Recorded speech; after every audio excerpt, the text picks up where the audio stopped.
Harris Playground. Hooray! This is the Deron Harris Podcast. Here's your host, Deron Harris. What's up, everybody? Welcome back to the show. I'm Deron Harris, and this is my podcast, the Deron Harris Podcast. Thank you for joining me. I do appreciate it. Before I get started today, there is something that I would like to mention. Today is the start of my third season. So officially, I've been doing this for a whole of 2 years, and today is the start of my third year. This is also my 100th episode. So I've been doing this podcast for 100 episodes. And I got to say, I didn't think I could do one episode. I really didn't think I could do one solid episode, much less 100. When I started, I was a little all over the place, so I had to write segments, and I had to, kind of keep myself on task in a bunch of different ways. Like I had too many segments, but then after a while, it got to the point where what I wanted to talk about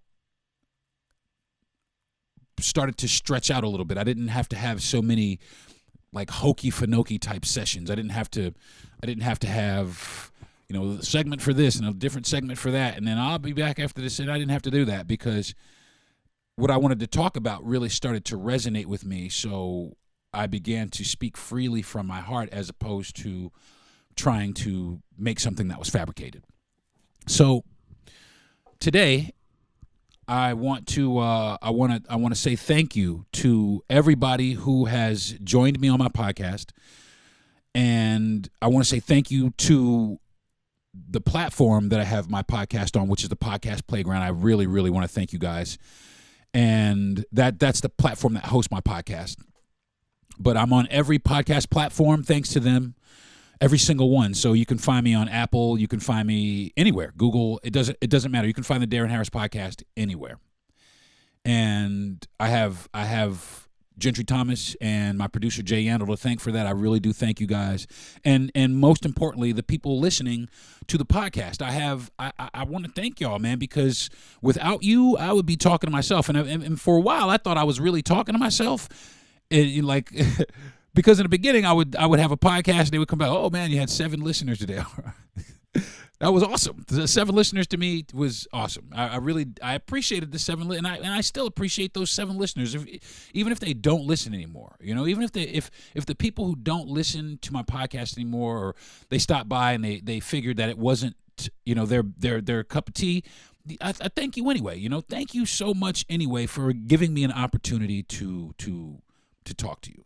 I'm also this guy. If you want, you could jump on my Instagram and you can hit my DMs, and if there's something that you want to talk about, if there's something that you feel close to, if there's something that bothers you that you want to hear about, shoot me a DM, man. I will sit down and I'll create a podcast. If you're really serious about it, maybe you can even sit and jump on the podcast with me. I'm always down to have people on my podcast. I'm always down to have people come and sit in Zoom call with me, or if you're in town locally, you can sit in the studio with me and talk about whatever issues or whatever ails you.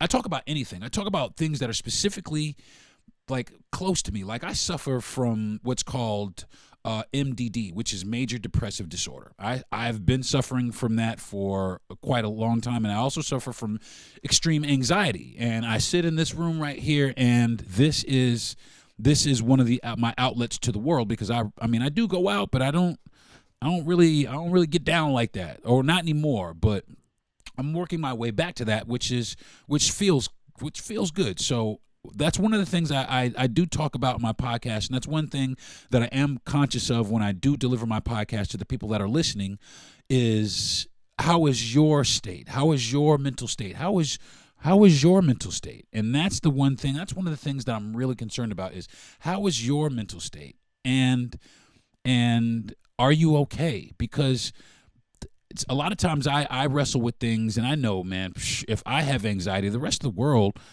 I mean, the world is not a good place right now. It just isn't a good place right now. And I know there's a lot of people out there suffering and going through a lot of things. And I just want to know that those people out there are all right. I really want to know that. That really is important to me. So, again, I want to thank everybody for joining me for my podcast and your continued support. And I promise I'll try and give you better content. The more I do this, I'll try to give you more content. I am this guy. I am an inflammatory motherfucker. Okay, I am inflammatory. I will talk about some things that may come across as uncomfortable. Some people may feel very uncomfortable about the things that I talk about, but make no mistake about it, I'm uncomfortable about it too, and that's one of the reasons that I talk about it, because I don't want to be uncomfortable about it, and I don't want anybody else to be uncomfortable about it. I want people to have dialogue about it. I want people to talk about it. I want people to say, I was listening to this podcast and this guy was talking about something, that's what I want. But, that remains to be seen, So if anybody wants to listen, any further, man, on my Instagram pages or anything, I'm actually live on my Instagram right now as I'm doing my podcast. But if anybody on my Instagram wants to join, my name is Deron Harris. It's right at the top, and it's the Deron Harris Podcast. You can come check me out anytime you want. I'm always podcasting. I podcast once a week, and like I said, this is my 100th episode, and man, like I said, I want to thank everybody. So what am I talking about today? Today's podcast is something that, my producer and I, he's my best friend, my producer and I, we talk about a lot. And believe it or not, I mean, we enjoy talking about this because it just opens up the lane so much more. It just opens up so much more information, so much more. I mean, and both of us are very inquisitive, and we ask a lot of questions, and we keep each other on our toes. My best friend is, 6 foot, blonde, blue eyes. That's just who he is. And he produces my show, and he's the reason I actually do this podcast. He's the one who puts me up to it, because I didn't think I could do it. And him and my wife, those are the people that put me up to it. But him and I, we were having a conversation the other day about white fragility and what is white fragility. What is that? I didn't hear the phrase until maybe a couple of months ago, and I was kind of curious about it. So, white fragility refers to a concept introduced by sociologist Robin DiAngelo. It describes the defensive reactions or discomfort that some white individuals may exhibit or feel when confronted with discussions about racism or their own racial privilege. The term suggests that these defensive responses can hinder productive conversations about race and perpetuate systemic inequities. And I want to say it is very, very important. It's very essential that when we discuss things like that, that we discuss things with empathy and come from a place of love, and we are going to receive a lot of diverse perspectives and things of that. And we have to understand that this is pretty much how we live. But I have, however, experienced some white fragility with some of my friends. Now, my producer and I, we talk about it a lot, and he does not really exhibit any white fragility. He's able to sit down and have, long-lasting conversations. We talk about this shit for hours. Hours. We talk about race relations and, the things that could be good for it and things that are bad for it and how we can get by certain obstacles that we're facing today. We talk about this kind of shit all the time. We talk about it pretty much every day. We talk about some sort of subject on race every day, and it is always positive. Sometimes it gets heated, but it never gets to the point where he feels like I'm attacking him or he feels guilty. It's never like that. It just comes from us sitting down discussing what society is like today.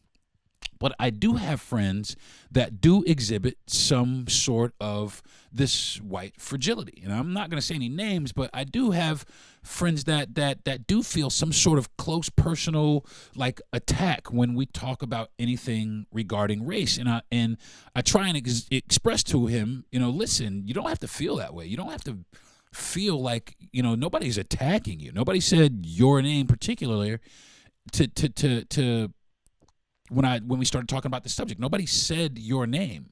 So, I wanted to, one of the reasons, and this is one of the reasons I'm actually doing this podcast today, because I actually want him to listen to it, because I want him to internalize and understand and feel where I'm coming from when we talk about certain things, because it'll happen when we start talking about, a lot of times when we talk about politics, it happens. We talk about religion and it happens. We'll, inadvertently, one of us will slip into something about race and somebody will rebut, and then we'll have this conversation about race. But always, almost always it ends, where he's either upset or he feels like he's being attacked. And I'm just trying to say, hey, listen, nobody's attacking you. I'm just stating the facts. Okay, that's one thing I will never do is lie. One thing I will always do is just state the truth. And sometimes, like I said, and I tell them all the time, sometimes the truth hurts the worst. But it's not for you to be heard about, because we're just having a discussion about why certain things are the way that they are. So I have friends that I experienced this with, and friends that I don't experience this with, and they're all great friends to me. But one of the things, I have friends from all backgrounds, and one of the things that makes us great friends is, one, our ability to relate to each other. Okay, our ability to relate to each other, and not only relate to each other, it's our willingness to learn about each other, our willingness to have tough conversations with each other about race. And this is any race, not just black and white. I have Indian friends. I have all kinds of friends from everywhere. We have conversations about race and culture all the time, and it is a good thing. It turns out to be a very good thing. It doesn't have to turn out to be this heated discussion all the time about the terrible things that have happened, even though terrible things have happened. This is a way for us to get by it, and for us to understand that why this happened, and for us to say, we're going to take the helm and not let this happen anymore. We're going to be the example. It's our ability to understand each other's perspectives in life. You know what I'm saying?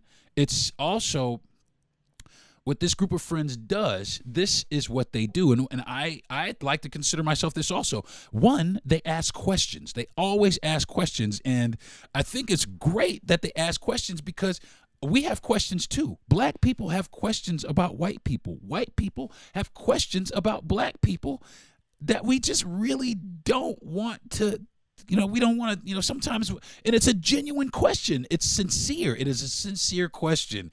And like one time, my man asked me, he said, yo, I don't want to be racist, but do black people put hot sauce on everything? Yes, absolutely. God damn it. We put hot sauce on damn near everything. And that's just a cultural thing. That's one thing that we do. But in turn, I had a question also. And my question was, who told y'all to put raisins and pecans in potato salad? That was a genuine question. And we sat there and we laughed for a half hour about that shit. We laughed for 30 minutes about that shit, because it was something that was genuine, and it was a genuine curiosity. It didn't come from a place of hatred. It didn't come from a place of being stereotypical. It just came from something that both of us observed about each other's culture. You know what I'm saying? Thank you.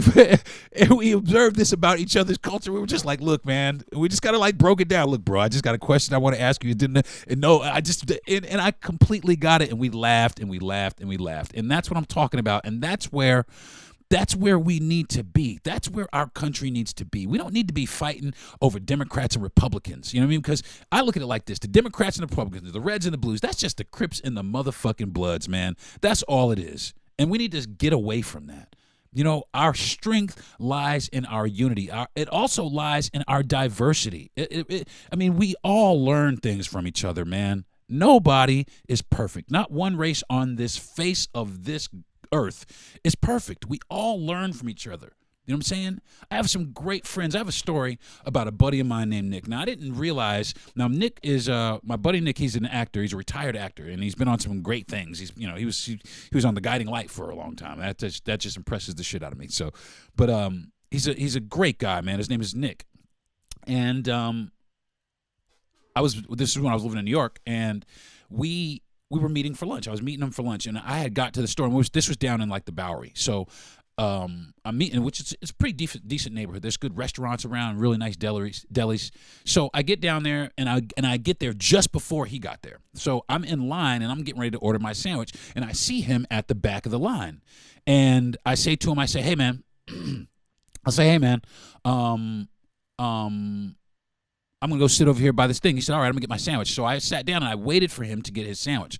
So we opened up our sandwiches, and my sandwich, it was just a sandwich. But he opened his sandwich, and that shit was like, oh, like God made it. It was, I was like, and I was just going to eat my sandwich, and he looked over at me. He said, what did you order? I said, I ordered the Italian Hero. He said, well, I ordered the same thing. And I said, I didn't really think anything about it. But he got angry. He got really angry. And he grabbed me. He said, don't eat that. And he got up and he grabbed my sandwich, and he walked over to the counter, and he put it on the counter. He said, make my friend's sandwich the way you made my sandwich. And I didn't understand at first, and not until he sat down. And the reason why is because that's his deli. He knows. So he knew the people in there, and he understood the dynamic of what was happening, even though I didn't understand at that time. And he sat down with me, and he told me, and he said, hey, man, I just want to let you know that you don't have to take that behavior from anybody. And I was like, what the fuck are you talking about? And then he explained to me what was going on. This guy just made my sandwich because of who I was and the neighborhood that I was in. And I didn't really think anything about it. I was hungry. I would have ate it anyway. But he made it.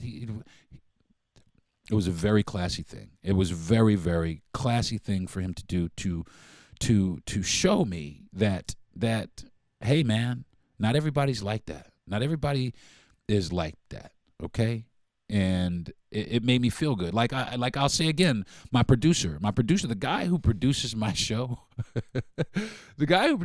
he is my best friend. And all podcasting bullshit aside, if you talk to me sideways out of your mouth, this guy is gonna beat your ass. I'm not playing. And then he's gonna sit down and finish his cocktail because that's who he is. That's who he's always been. You know what I'm saying?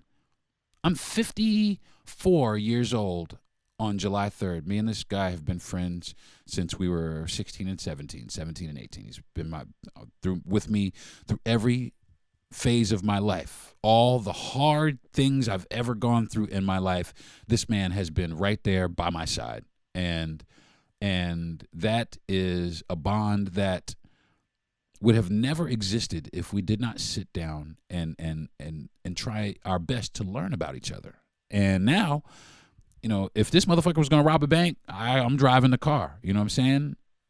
If he kills somebody, I'm Al Callens. We driving to the border, my man. You know what I'm saying? Because that's my dog, man. You know what I mean? Because he has shown me time and time again that not only does he not feel that fragility, but he is an advocate for unity amongst our races and for everyone else involved. He is an advocate for that and always has been. This is one of the few people that I know that could move around the hood just as comfortable as he can move around any place else. And the reason why is because he is accepting of our culture. He is accepting of who we are as people, and vice versa. We are accepting of who he is as people. We are accepting, and that's the thing we all have to get to. But so many of us, we wear these hats and try to put people in office that we think will align with these ideologies. I'm not talking right or left, or I'm not talking any specific group, because it's both groups. Okay, at the end of the day, we are all being played. We're all being played by what's being played out on politically here in our country. Because while I watch CNN and I watch some Fox News and I watch news outlets and I see all this arguing and all this angst, but right here where I live, man, the ladies next door, they got a nice old southern drawl, but they're the sweetest old ladies you ever want to meet in your life. You know what I'm saying? I live in a town. When I was a kid, this is where my grandmother was. My grandmother was a hardworking lady. She cleaned a house for a living for a lady. And that house where I'm at right now is really literally directly across the street. Now, the house itself isn't there. The garage portion is there. But I remember that house because my grandmother cleaned that house every to a Wednesday and every Friday or Saturday or something like that. But the reason I really remember it is because the lady who owned the house, the old white lady who owned the house, she was fragile, but she was the nicest thing in the world to us. She treated us like we were her kids. She always went to bat for my grandmother, even though my grandmother cleaned her house, and I asked my grandmother later, because, after a while I was on some militant shit. Yo, you shouldn't be cleaning the house for the white man and all of that bullshit. But my grandmother said that she volunteered to do it because the lady that was this, and I was like, that is the most amazing thing, because sometimes we look at things and we don't understand the dynamic. We don't understand the dynamic. We just don't understand, and we take it from there, and we launch our own opinions about what's happening, and we form our own biases, and that's wrong. And we do that without asking anything. We do that without confronting anything. We do that without saying, "Hey, I got a question." We have to start asking questions. We got to start asking questions. And that's as simple as that. So I'm going to take a quick, fast break. Oh, my sister just joined. Hey, sissy, how you doing? I love you so much. I really do. I was just about to go to break, but I was, just to kind of recap before I do go to break, I'm talking about white fragility. And I'm going to go to break. And when I come back, I'm going to go through some of the examples of what white fragility are and why it hurts America, and what maybe we ourselves can do about, not necessarily making people feel comfortable, but making it okay for people to say, say what they want to say, and that, as long as it comes from, like I said, a genuine place of curiosity and not from a place of hate. Because that's the problem. We need to get rid of the hate and get back to the curiosity. Because when we get curious, we learn things. When we hate things, we don't. I'm Deron Harris. I'll be right back.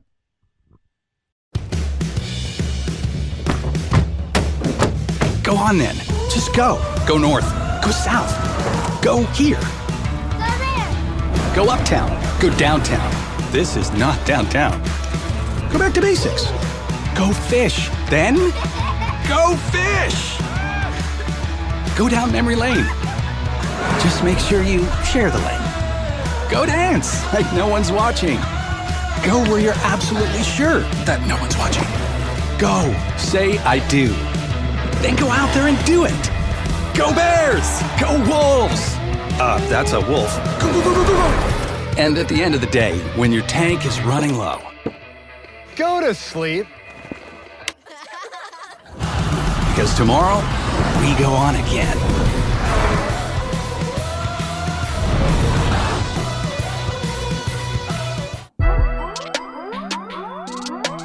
Now, back to the Deron Harris Podcast.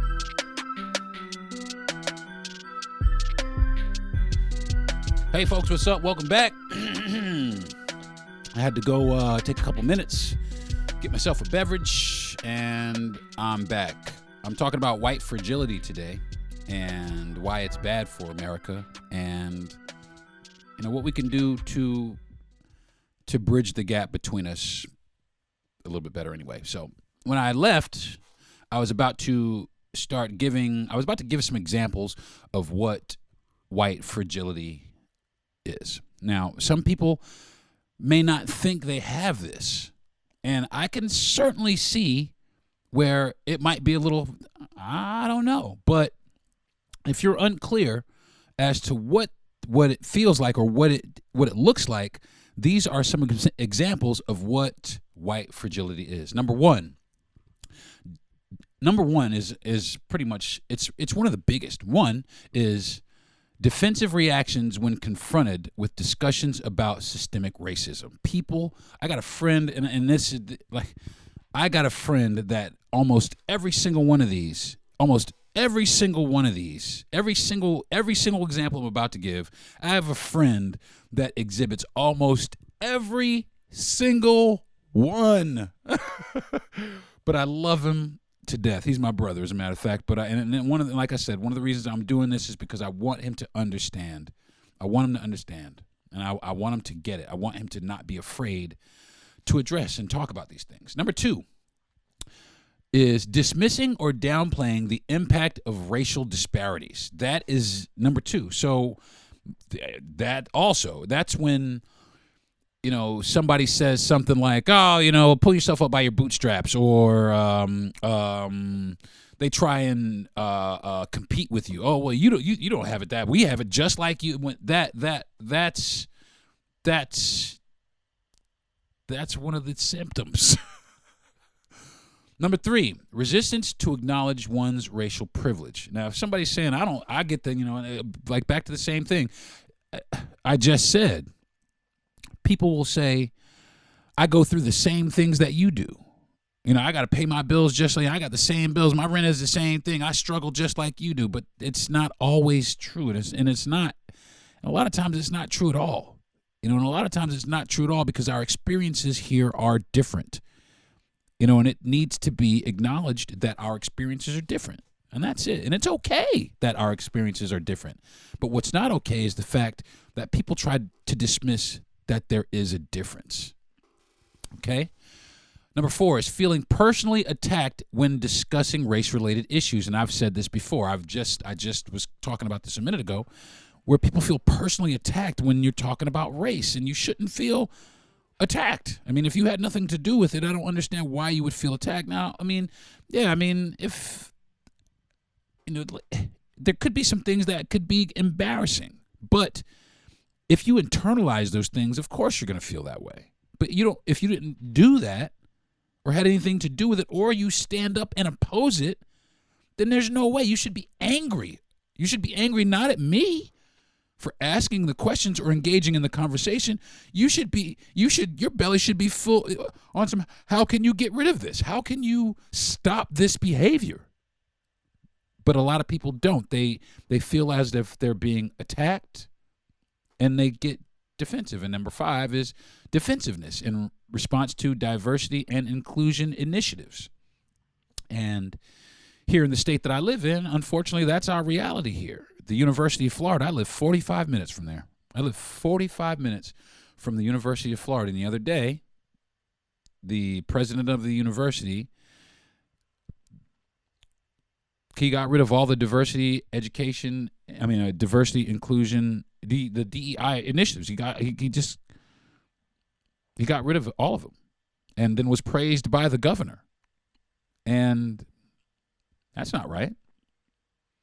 That's not right. I mean, I don't think it is, because I know that there is a problem in this country. Number 6, which this also happens, denying the existence of institutional racism. And that's what happens. That's what's been happening. There's been institutional racism in this country almost since its inception. And to deny the fact that this happens is just, it's just special. Let's just put it like that. It's special that you would think that. But that's not to say that it can remain like this. But that's another tactic to deflect any type of confrontation with this subject, which is the next, which is avoidance of conversations that challenge preconceived notions. Now, if you don't want to talk about it, that's fine. You don't have to talk about it. But then you continue to form your opinions about something which could completely be wrong. People have been completely wrong about me based on the way that I dress. Absolutely. I mean, people look at me based on how I dress, because I don't care what I wear a lot of times. I really don't. I mean, I don't care. But people will sit there and they will pass judgment on me based on how I'm dressed and being black. So but I will say that they're always shocked when they find out who I really am. And that's quite all right, too.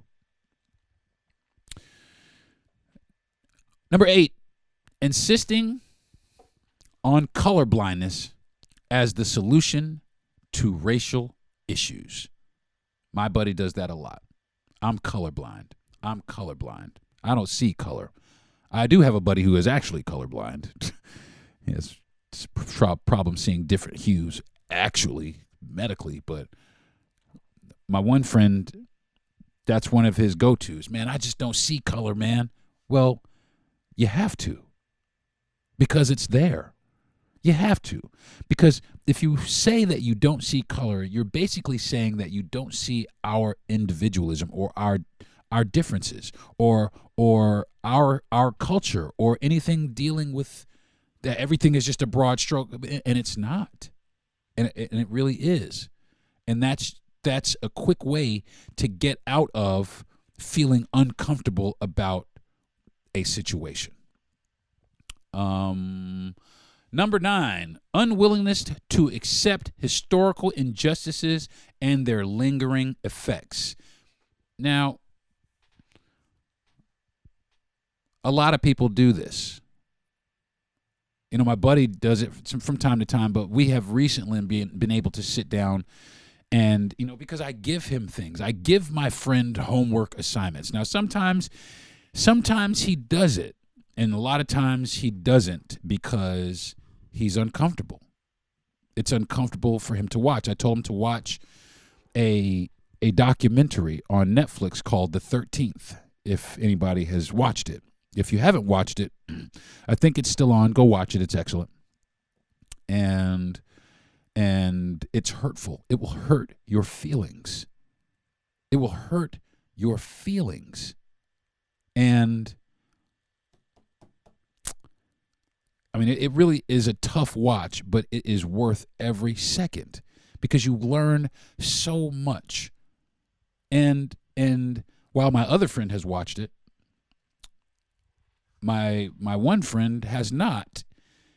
And I know 100% that's because the subject matter makes him feel uncomfortable.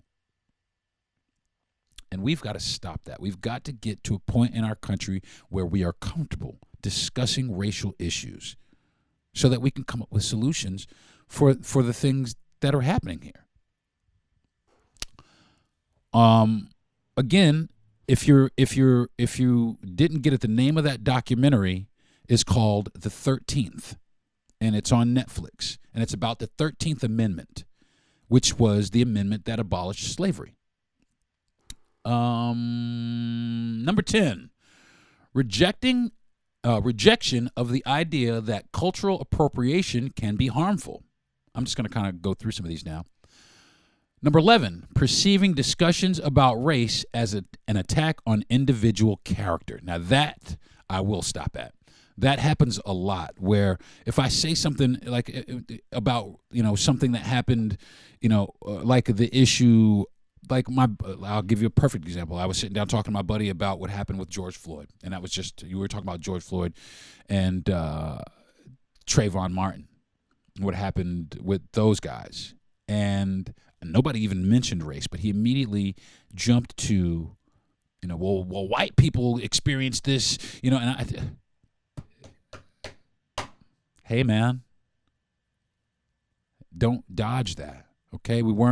It's not a contest, okay? It's not a contest, okay? And I don't want it to be. It doesn't need to be. It's not a contest, and nobody's attacking you. Nobody's attacking the white race. Nobody's attacking. I just said how shitty it was for those people to have died like that. And it took to a whole nother, you know, so much to the point that we argued and ended up hanging the phone up on each other. Just on some, well, you know what, the fuck you too, click. And which hurt my feelings. Because that's one of my best friends in the world. I consider this person to be my brother. You know, and I just want him, it is one of the things that is on to get this person to understand. Number 12, minimizing the significance of racial microaggression. That happens a lot. Number 13, reacting defensively when asked to examine unconscious bias. Now that's my buddy all over. That's my buddy and he babbles. And one of the things when I know I got him caught up against the, he's gonna know I'm talking about him right now. If I catch him up against the wall, he'll say something like, "Well, I understand that," but actually, he's trying to understand it and doesn't quite grasp it. But the one thing I will give him credit for is that if you leave him alone for a minute, he will sit there and work through it. I gave him, like I was saying, there was another documentary. There was something else that we were discussing. We were talking the difference between country food and soul food. And I was telling them that country food is soul food. Country food, the label was taken off of soul food and given country food. And we got into a big argument about that. Okay. Go watch this documentary. It's called High on the Hog, and that also is on Netflix. And it breaks down the history of soul food. It breaks down the history of what soul food versus country. It breaks that history down. And I had to commend him because he called me to tell me, said, "Hey, man, I watched one of the things you said, and it kind of broadened me up a little bit." And I was like, you know what, man, first, never mind the documentary. First, thank you for doing the research. Thank you for looking at something that I suggested. I love you, man, and I just want you to understand the truth. And it's okay. It's all right for these things to have happened. You still make the best cornbread I've ever had, bro. You still do. Regardless of whatever it is, whether it came from my mama's kitchen or your mama's kitchen, man, you still make the best cornbread I've ever had. And I'm going to eat it every time you make it because you're my man and I love you. You know what I'm saying? And it doesn't matter what color you are. I know you can burn just like everybody else. You know what I'm saying? And I embrace that. And I know you know. And I know you know where it comes from now, and I know that you can embrace that because you've sat down at my mom's table, and we've sat down and we've ate plenty of collard greens together. We've eaten plenty of, black-eyed peas and rice together. We've eaten plenty of this stuff together, man. And we know from my table to your table, it's still the same love, bro. It's still the same love. Number 14, downplaying the impact of racial intensive remarks or actions. Now, he doesn't do that. If somebody, because I like I said, I live in a town in North Florida, and in this town, my grandmother is from here, so I've been coming here my whole life since I was a child. But in this town, I'm related to half the town, and I went to high school with the other half, but they're for a couple of years, but. In this town, I have been called nigga in my face in this town on more occasions than I can recall. On more occasions, right here in this town, right here. I got chased. Me, a white friend of mine named Thomas, and another Latin friend of mine named Axel. We were in high school. And we got chased by 3 grown-ass rednecks.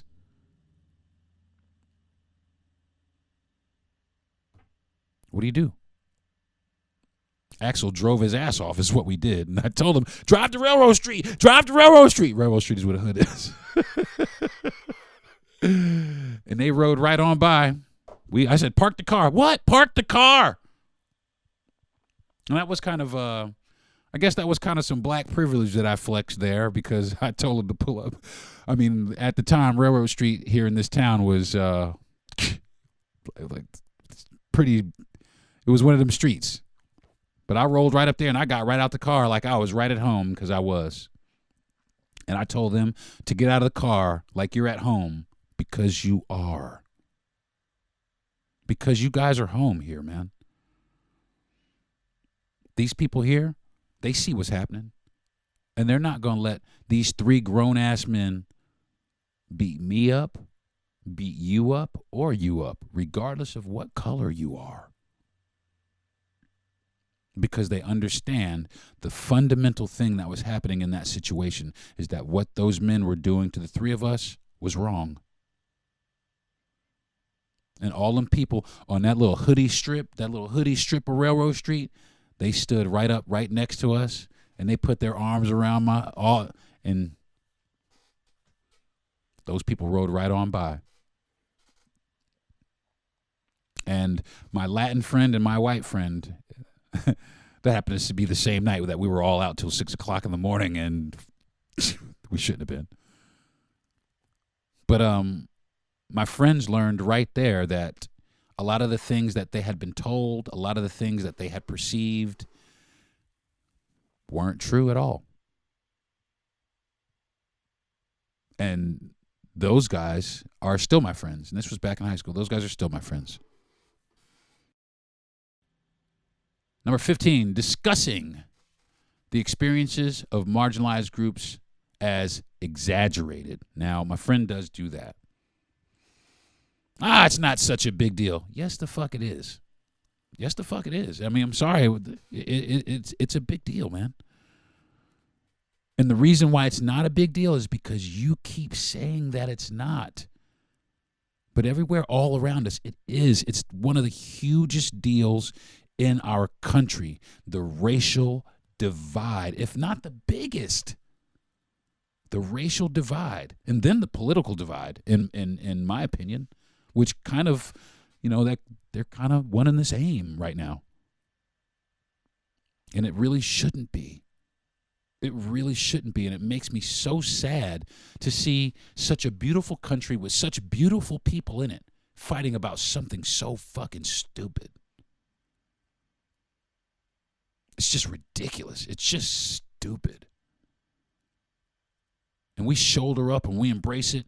And people, and I hate this too, man, people stand up and they hide behind Jesus and they hide behind the flag. I pledge allegiance to the flag to get rid of everybody that don't look like me. That's fucking dumb, man. But we continue on that path because nobody wants to ask any questions. Nobody wants to have the tough conversations. Nobody wants to sit down and try and reason. Nobody wants to sit down and say, hey, listen, how can we get together on this?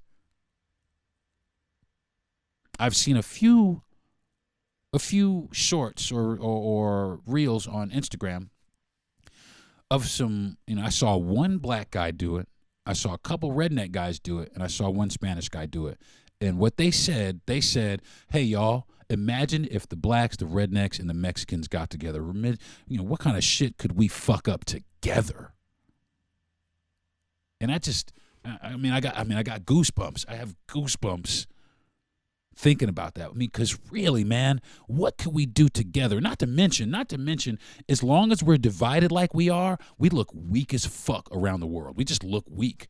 And not for nothing, while we're over here beefing, guess what happens when motherfuckers beef amongst themselves? Somebody walks right up and they punch you right in the fucking eye. While we're sitting here beefing right the fuck, somebody is going to sneak right up under us. And the reason why, and like I said in the beginning of my podcast, I suffer from anxiety. And the reason why I do suffer from anxiety is I was present for 9/11. I was living in New York at the time. I saw it live with my own eyes. I watched those people jump out of those buildings. I watched the second plane hit the building. I was fucking there. Not a lot of people can say that. And to sit there and watch that happen, nobody expected that. But a lot of the same things were going on in the country at the time. There was a big divide, and we were staying divided, and it was just what it was. And I fear that it's going to happen again if we don't begin to start unifying ourselves and solidifying ourselves as Americans. Okay, America has a fucked up history. Yeah, okay, we get it. But it doesn't mean that we have to have a fucked up future. Okay? We don't have to have a fucked up future. But it has to start with all of us. It's got to be all of us. It's got to be inside everybody to say, you know what, man, God damn it. I'm so tired of people on this bullshit. I'm so tired of this. And then not only being tired of it, but then actually standing up and doing something about it. This right here, my podcast, this is one of the things that I try my hardest to do about it. I try to put this content out there for everyone to hear so that maybe something that I said might make them say, you know what, man, I will sit down with John and have this conversation, or I will ask these questions that I've been wanting to ask. Number 19, reluctance to learn about or understand different cultural perspectives. And that happens too. Now, that's not my friend, okay? Because the one thing about my friend is I've always included him and he has always included me, but he has always had a harder time understanding why. And not me. I guess it's just easier for me to see through things, but it's also easier for me to break things apart and understand that I am, although it affects me, it doesn't have to affect me in that way. It doesn't have to make me into that person. Now, have some things that white people have done make me angry? Motherfucking right. Absolutely. But I also understand that it's individualistic. There are individuals, sometimes in groups, individuals. It doesn't necessarily mean that it is the collective, that it's everybody. It doesn't mean that. It doesn't mean that everybody feels that way. It doesn't mean that everybody hates black people or everybody hates white people. It doesn't mean that. And that's the one thing we have to start to understand. All right, the last one, number 20. Avoiding discomfort by steering clear of challenging conversations about race. And that is my buddy 100%. That's my buddy 100%.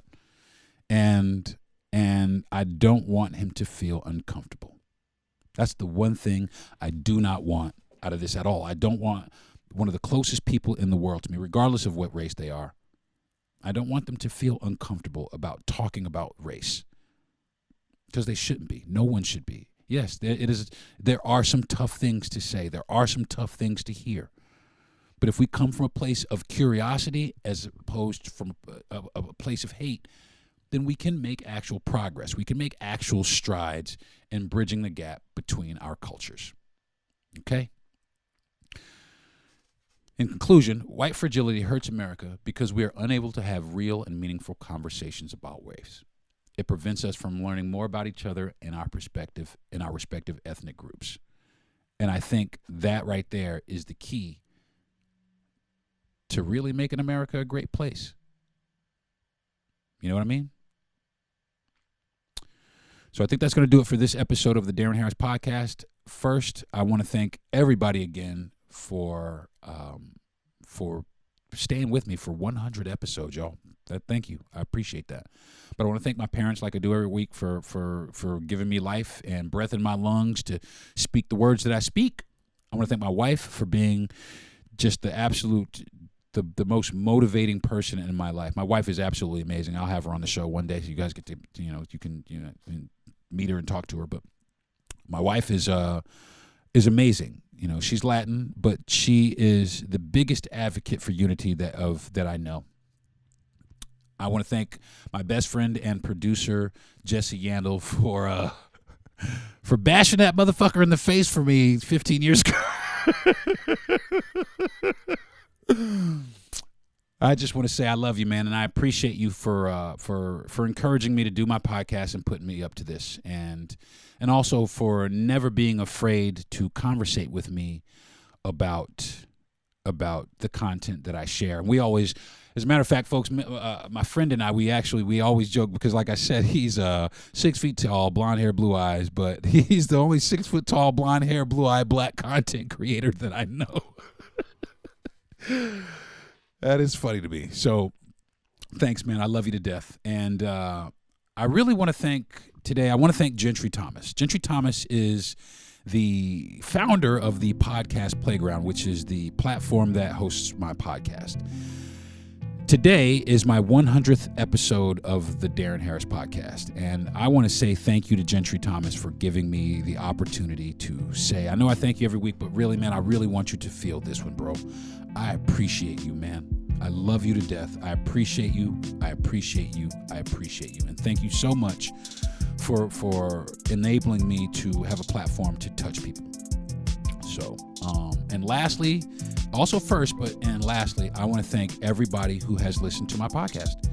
And I want to thank the people who have stuck with me throughout the couple of years that I've been on. And hopefully I've given you better content, and I will continue to give you better content. I will try as hard as I can to give you the best content I absolutely can. Every time I come on, sometimes it's better than others. Sometimes I feel it, sometimes I don't.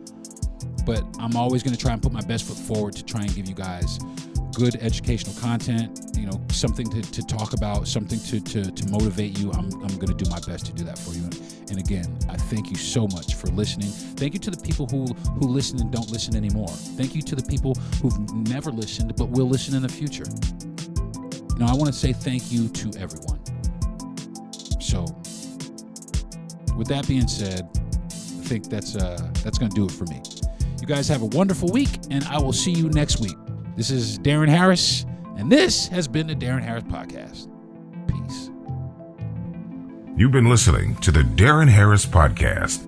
Subscribe to the show, give a good rating, and everything you need to know is at DeronHarris.com.